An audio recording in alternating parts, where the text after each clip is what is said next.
Happy Friday, Illiana community. Welcome to another episode of Illiana Insights. It's been a while.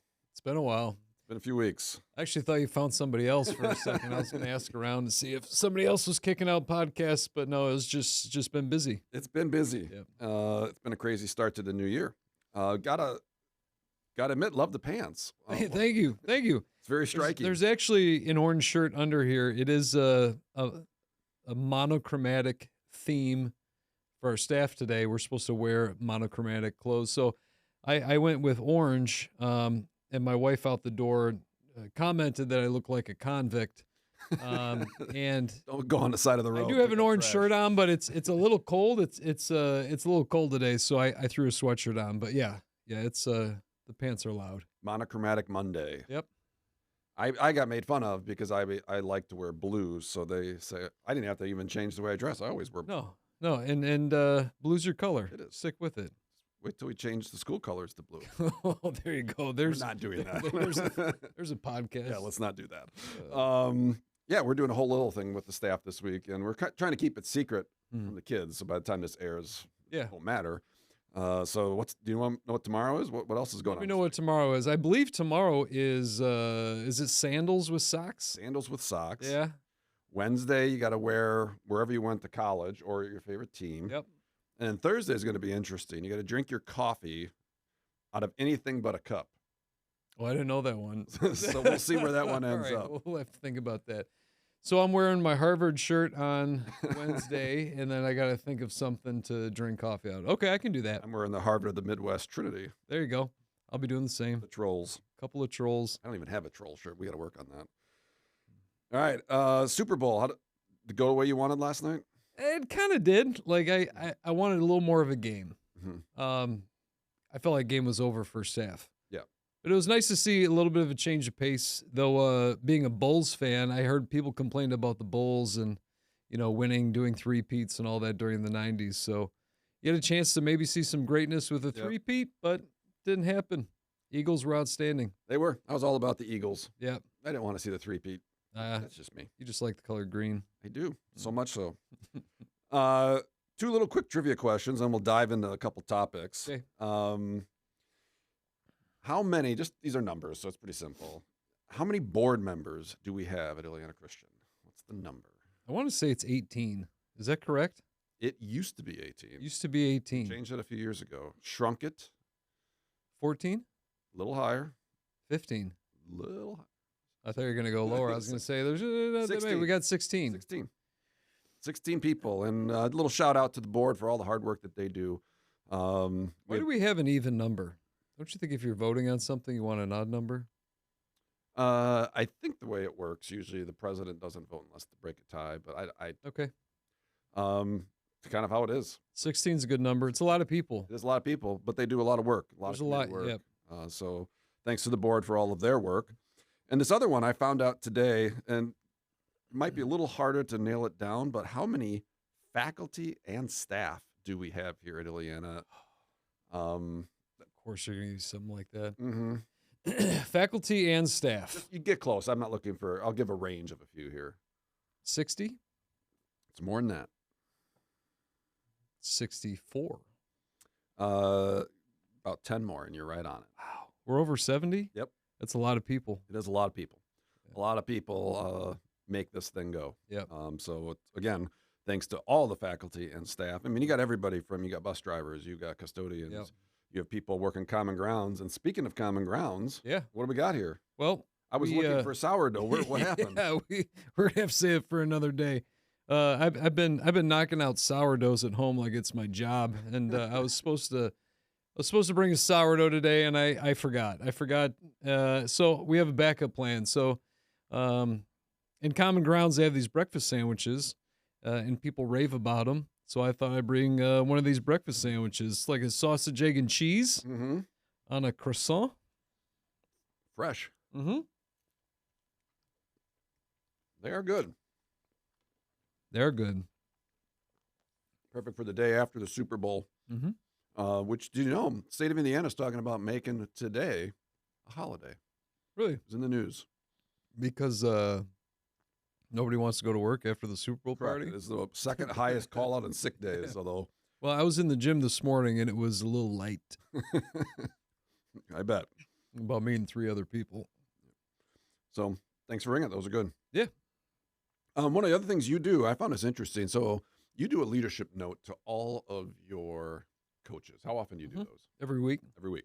So I read them. Um, you may not remember this, but the one you wrote last week really struck me Okay. because I read them most of the time. Yeah. But you were talking about accountability. hmm And there was a line in there, which I really loved. I think I even emailed you about this.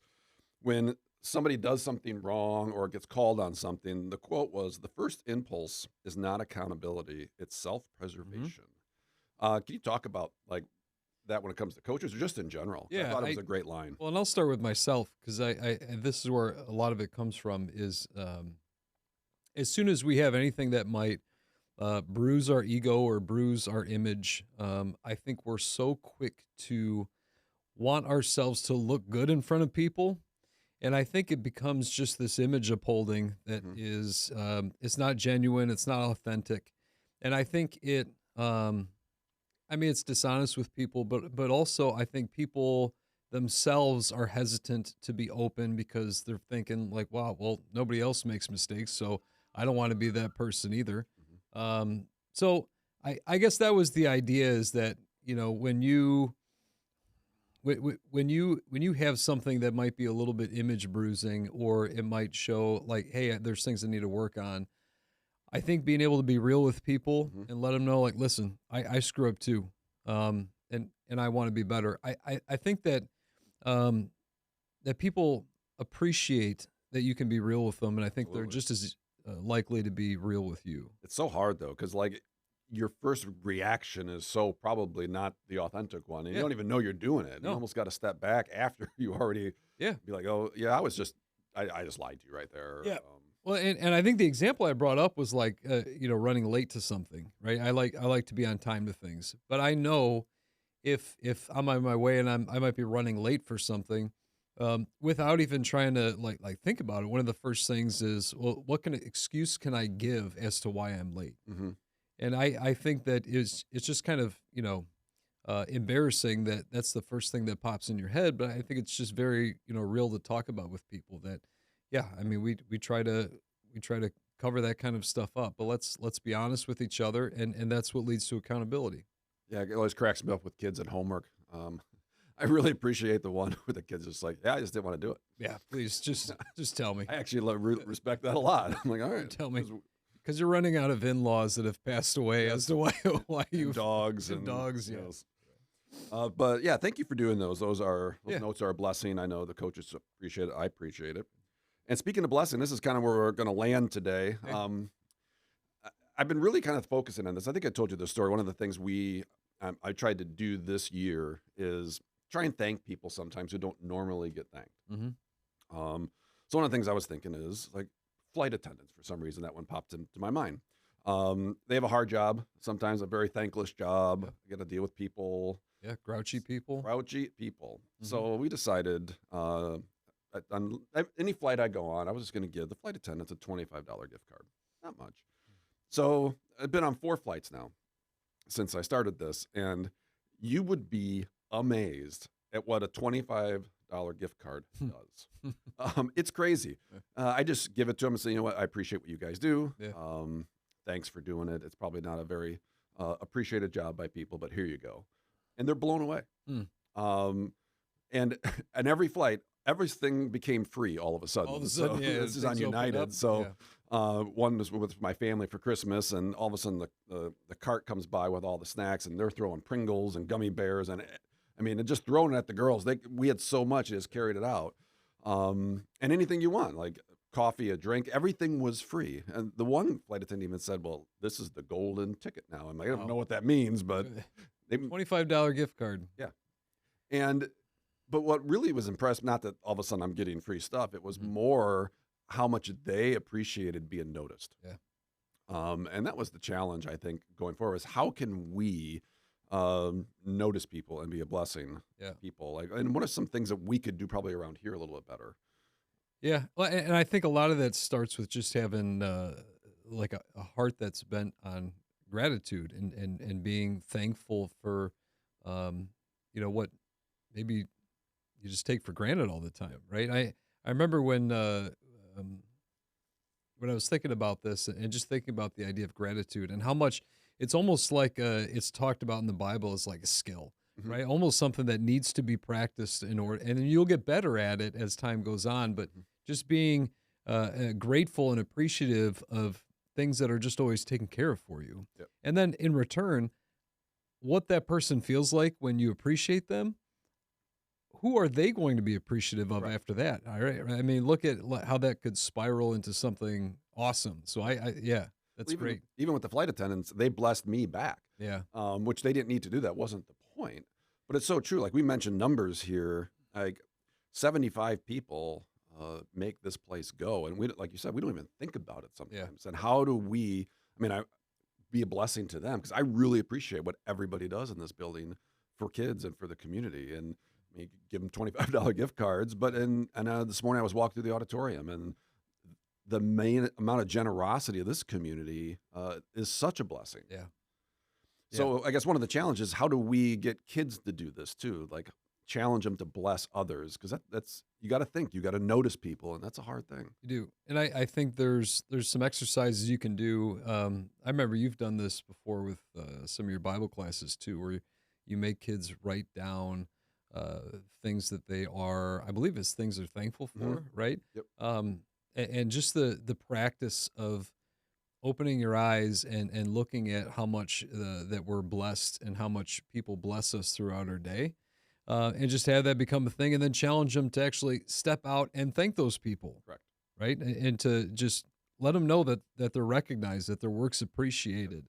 I know it's the same thing with coaches and the amount of time that people, yeah, they get paid, but you know what? Like when you thank them, Hmm. like just say, like, I'm so grateful for Yep. you.